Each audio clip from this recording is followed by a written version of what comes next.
Chittur circle സഹകരണ union തെരഞ്ഞെടുപ്പിൽ ഇടതുപക്ഷ മുന്നണിക്ക് വിജയം. 8 സീറ്റുകളിൽ ഇടതുമുന്നണിയും 3 സീറ്റുകളിൽ ഐക്യജനാധിപത്യ മുന്നണിയും വിജയിച്ചു. ഞായറാഴ്ച നടന്ന ശക്തമായ മത്സരത്തിൽ 2 സീറ്റുകൾ ഇടതുമുന്നണിയിൽ നിന്ന് UDF പിടിച്ചെടുത്തു. ഇടതുമുന്നണിയിൽ CPM-ന് 6ഉം ജനതാദളിന് 2 സീറ്റുകളുമാണ് ലഭിച്ചത്.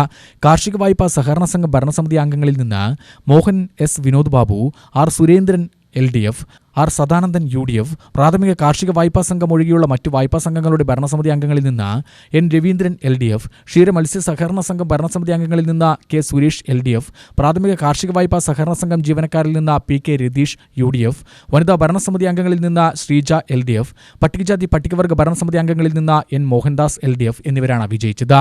വ്യവസായ സഹകരണ സംഘം ഭരണസമിതിയിൽ നിന്ന് H. ജെയിൻ എതിരില്ലാതെ തിരഞ്ഞെടുക്കപ്പെട്ടു. ഇവിടെ ഒരു ടൈറ്റ് മത്സരവും ഇല്ല.